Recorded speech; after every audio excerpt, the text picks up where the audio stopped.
Então, não. Você é professor de história Sou também? professor de história também. Nem sempre chamou atenção. Na verdade, eu não era muito fã de história na escola até um certo momento. Como o Pedro e como todos os professores que viraram professores de história, a gente começa a gostar de história por causa dos professores que a gente tem. Então a gente começa a gostar da disciplina por causa das pessoas, não da disciplina em si. A gente se afeiçoa aos indivíduos e aí, por conseguinte, ali a reboque, você passa a gostar da disciplina também. E foi o que aconteceu comigo no ensino médio. E aí, no ensino médio, eu decidi que queria ser professor. Eu passei minha vida toda, dos 4 anos aos 16, dizendo que eu queria ser advogado, queria ser juiz, queria fazer direito. E aí, em algum momento, eu virei e falei assim, não, cara, eu quero dar aula. E eu dava aula já de escolinha para criança na igreja. E também fazia aula particular. E eu comecei a falar, cara, eu gosto disso aqui. E eu comecei como aluno a assistir as aulas pensando como é que eu ensinaria aquilo que estão me ensinando.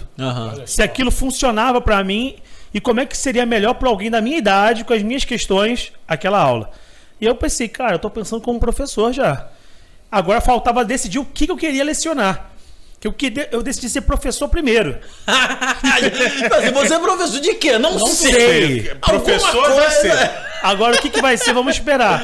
E aí surgiu ali na minha... Inicialmente eu pensei em química até. Cogitar química, gostava muito de química. É mesmo? Mas a minha paixão mesmo assim era história e geografia. E eu fiquei entre história e geografia. Só que a geografia era mais uma paixão pulsante. Sim. E história era um amor mais certo. Né? E como o amor é mais perene, mais duradouro, eu falei, eu vou no amor. E aí eu fui pra história. E aí daí eu entrei na faculdade na UFRJ com 18 anos de idade. E ali eu já comecei a ficar... Eu sou um pouco ansioso pro futuro. Então assim, eu queria entrar na faculdade, mas eu não queria esperar as coisas acontecerem. Então com menos de um mês de faculdade, eu fui ao encontro de professores antigos meus e falei, olha só, estou fazendo história, o que eu faço agora? Eu puxo matéria de ciências sociais junto, o que eu faço? Aí o cara falou, calma, você quer começar a dar aula? Eu falei, quero. Então, vai abrir um pré-comunitário lá na Vila Olímpica da Mangueira. Você tá afim de ir na primeira reunião? Ele te dá uma aulinha para você dar. E aí eu fui. E aí, com um mês de faculdade? Isso, com um mês de faculdade. Eu fui na reunião. Caramba, que legal. E aí eu ia dar uma aula, só que essa aula viraram 4.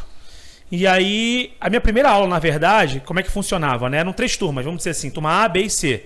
E aí tinha 3 professores. Eu começava na A, você na B, você na C. Depois girava, né? Sim. E aí você ia pra A, B e C e, enfim, girava os 3. Só que tinha que ter um 4º professor no corredor, tomando conta de tudo, vendo os alunos que estão entrando e tudo mais.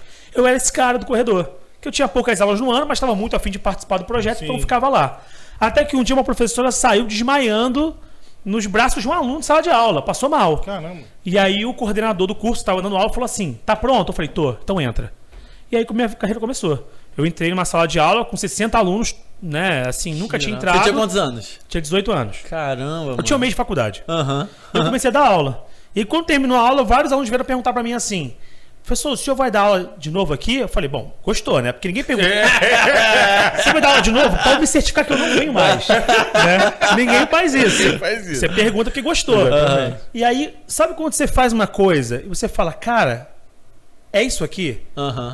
Pô, Eu nasci pra esse negócio, me encontrei.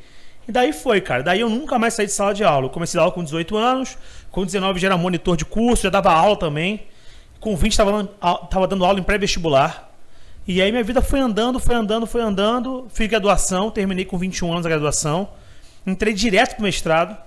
Então, do 22 aos 24 fiz o mestrado. Aos 25 passei no concurso do Pedro II, que é onde eu dou aula hoje em dia. Em Realengo, né? Não, em São Cristóvão. Ah, São Cristóvão. E aos 26 eu comecei o doutorado. Isso em 2016, né? Sim. Que foi até 2020.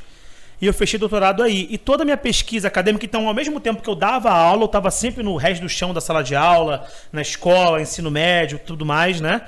É uma carreira meio que parecida com a do Pedro, só que o Pedro foi pro lance do militar e eu fui pro lance do vestibular e do ensino escolar, né?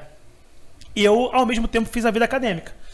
Então, fiz graduação, mestrado, doutorado, sempre estudando dentro da escravidão a intersecção com a educação. Ou seja, de que modo essas pessoas afetadas pelo escravismo colonial, né, sejam elas escravas, libertas ou livres de cor é o termo de época, né? Pessoas livres negras, né?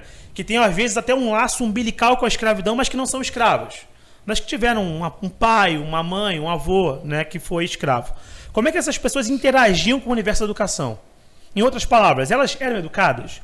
Elas eram instruídas? Se sim, quem instruía elas? Para qual propósito? Quais eram os espaços? Então essas perguntas foram me permeando e foram norteando minha pesquisa. Então minha pesquisa toda foi nesse sentido, né? Estudar essa presença negra nas escolas no Império Brasileiro. Na cidade do Rio de Janeiro, no século XIX, capital do Império. Sim, sim. Né? Então minha vida foi basicamente essa. Então eu fiz vida escolar e vida acadêmica em simultâneo. Tanto é que hoje eu dou aula no ensino médio, escolar, mas também dou aula na pós-graduação, em ensino de História da África. Então eu ensino professores a como ensinar a História da África. Então eu faço as duas coisas, tudo no Pedro II.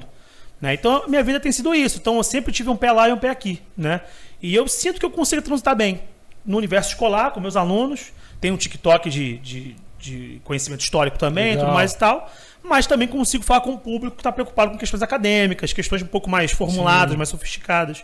Eu acho que é isso, né? Essa adaptabilidade do professor. É isso.